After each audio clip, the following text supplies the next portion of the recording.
اعوذ باللہ من الشیطان الرجیم بسم اللہ الرحمن الرحیم۔ السلام علیکم۔ اللہ پاک نے ہم لوگوں کو صبح فجر کی نماز کے وقت کیوں جاگنے کا حکم دیا ہے، اسی ٹاپک پہ ہم آج بات کریں گے۔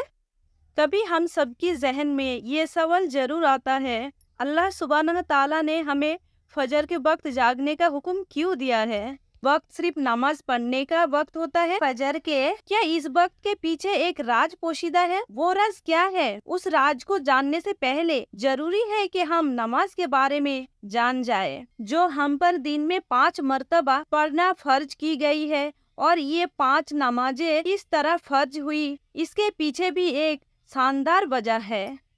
جس وجہ کا مظاہرہ سفر معراج میں اس وقت ہوا جب ہمارے حضرت محمد صلی اللہ علیہ وآلہ وسلم سے ملاقات کے لیے وقت کے انتہائی مختصر حصے میں 7ویں آسمان سے بھی آگے تشریف لے گئے تھے۔ اس رات اللہ سبحانہ تعالیٰ نے ایک خاص پس منظر میں اپنے حبیب رحمت دو عالم صلی اللہ علیہ وآلہ وسلم کو آسمان پر بلایا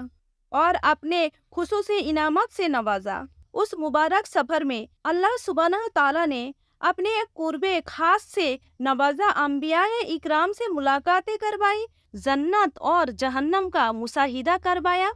اور نیکیوں کے اجر و ثواب اور بروں کے انجام و عذاب کا نظارہ کروایا۔ اس عظیم سفر میں بہت سے انعامات سے نوازا گیا، جن میں ایک خاص انعام امت کے لیے نماز کا تحفہ بھی ہے، اور قیامت تک کے لیے انسانوں کی اپنے معبود اور مالک سے قریب تر کرنے کا عظیم تحفہ اور عبادت یعنی نماز اسی سفر میں عطا کی گئی۔ معراج کی رات جب آپ صلی اللہ علیہ وآلہ وسلم کو 50 نمازوں کا حکم دیا گیا،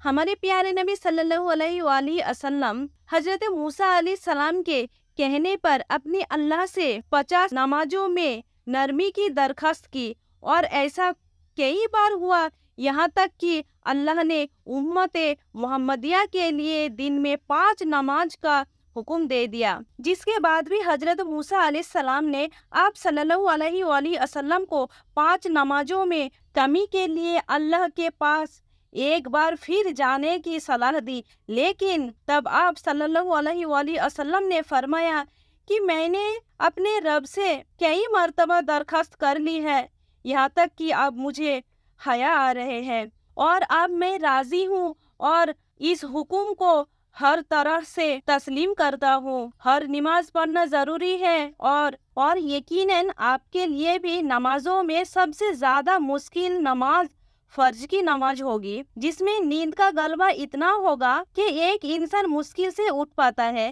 لیکن دن کے اس خاص حصے میں جو راز پوشیدہ ہے اسے جب آپ جانو گے تو حیران رہ جاؤ گے۔ فجر کی نماز کبھی نہیں چھوڑنا چاہیے۔ دنیا میں بہت سارا ایسا لوگ ہوتا ہے جن کو سلیپ ڈس آرڈر یعنی رات بھر نیند نہیں آنا، رات بھر جاگے رہنا، پورا دن کام کاج کر کے جب رات کو بھی سو نہیں سکتے، کئی طرح کی ذہنی اور جسمانی بیماریاں جنم لیتے ہیں، اور اس سلیپ ڈس آرڈر کا شکار آج ہر دوسرا تیسرا انسان ہو رہا ہے، جس کی بڑی وجہ اللہ کے احکامات کے پیچھے چھوڑ کر دنیا کی رنگنیوں کے پیچھے بھاگنا ہے۔ ساری رات جاگنے کے بعد فجر کے قریب کچھ دیر نیند آ جاتی ہے، لیکن وہ نیند جسم کو پرسکون نہیں دیتی ہے، جس کی وجہ سے اکثر لوگ جاگتے جاگتے اور ہر قسم کی دوائیوں کے استعمال کے باوجود جب سو نہیں پاتے تو وہ اللہ سے یہ سوال ضرور کرتے ہوں گے کہ اے اللہ، مجھے نیند کیوں نہیں آتی؟ آخر کیا وجہ ہے؟ بہت کم لوگ ہوتے ہیں جو اس کیفیت میں اپنے اندر پیدا ہونے والی اس آواز کو سن پاتی ہے، اس میں ان سے کہا جاتا ہے کہ بستر سے نکلو، نماز پڑھو، اللہ کا ذکر کرو، اور یقین کر لو جو لوگ اس آواز کو سن پاتی ہے اور اس پر عمل کرتے ہیں انہیں تاحیات کبھی بھی سلیپ ڈس آرڈر کا شکار نہیں ہوئیں گے۔ اس حوالے میں ایک صوفی نظم ہے جسے ایک امریکی مصنف یعنی کتاب کے لکھنے والا نے ترجمہ کیا ہے، جس کا ٹائٹل ہے don't go back to sleep, یعنی دوبارہ مت سو جانا۔ صبح کی ٹھنڈی ہوائیں ایک راز لاتی ہے تمہارے لیے۔ دوبارہ مت سو جانا، خود سے پوچھو تم کیا چاہتے ہو۔ دوبارہ مت سو جانا، لوگ دروازے کی چوکھٹ سے آ جا رہے ہیں، جہاں دو دنیایں ملتی ہے وہ دروازہ گول اور کھلا ہے۔ دوبارہ مت سو جانا، اس نظم میں بیان کردہ دروازہ ہماری دنیا اور اس دوسری دنیا کا ہے جہاں سے فرشتہ ہر صبح اور شام کو اترتے ہیں، جن کا ذکر اس حدیث پاک میں ملتا ہے۔ فرمایا کہ رات اور دن میں فرشتوں کی ڈیوٹی بدلتی رہتی ہے، اور فجر اور عصر کی نمازوں میں ڈیوٹی پر آنے والی فرشتے اور جانے والی فرشتے ایک دوسرے سے ملتی ہے۔ پھر تمہارے پاس رہنے والے فرشتے جب اوپر چڑھتے ہیں تو اللہ سبحانہ تعالیٰ پوچھتا ہے، حالانکہ وہ ان سے بہت زیادہ اپنے بندوں کی متعلق جانتا ہے کہ میرے بندوں کو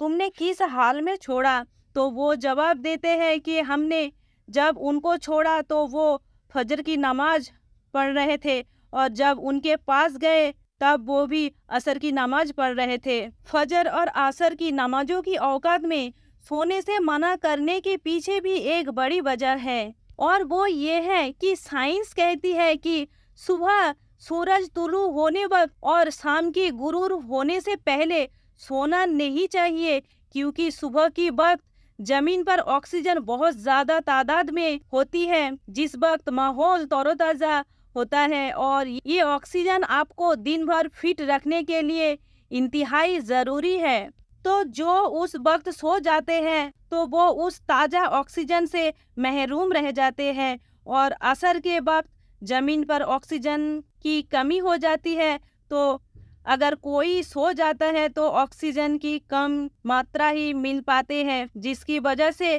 جب وہ جاگتا ہے تو اس کے سر میں درد اور طبیعت بوجھل ہو جاتے ہیں، اور یہی بڑی وجہ ہے کہ دین اسلام میں ان دونوں اوقات میں سونے سے منع فرمایا گیا ہے۔ ہمارے رسول کریم صلی اللہ علیہ وآلہ وسلم نے فرمایا، طلوع شمس سے پہلے اور غروب شمس سے پہلے نماز ادا کرنے والے جہنم میں ہرگز داخل نہیں ہوگا۔ نماز فجر کے بارے میں ایسا بے شمار فضائل اور بھی ہے جن کو ہم نہیں جان سکتے ہیں، اگر انسان ان کو جان لے تو کبھی کوتاہی نہ کرے۔ رسول کریم صلی اللہ علیہ وآلہ وسلم کا فرمان ہے، اگر وہ لوگ عشاء اور فجر کی فضیلت کے بارے میں جان لے تو وہ بالضرور ان نمازوں میں حاضر ہوتے، چاہے ان کو خود کو گھسیٹتے ہوئے ہی آنا پڑے۔ اب آپ خود اندازہ کیجئے کہ ایک طرف ان دونوں نمازوں کی اتنی فضیلت اہمیت ہے، اور دوسری طرف ان کی ادائیگی میں کتنی سستی اور لاپرواہی برتی جاتی ہے۔ اللہ سبحانہ تعالیٰ ہم سب کو 5 وقت نماز پڑھنے کی توفیق عطا فرمائے، آمین۔ ویڈیو کی آخر میں ضرور ایک بار درود شریف پڑھ لیجئے گا، اور ویڈیو اگر اچھا لگا تو پلیز چینل پہ اگر نئے ہو تو سبسکرائب کر کے جانا، اور پیارا سا ایک لائک دیجئے گا، اور جاتے جاتے ایک پیارا سا کمنٹ ضرور کر کے جائیے گا، اور سائٹ میں جو بیل آئیکن ہے اس کو بھی ضرور پریس کیجئے گا۔ انشاءاللہ ملتے ہیں نیکسٹ ویڈیو میں، اپنا خیال رکھیے گا۔ السلام علیکم۔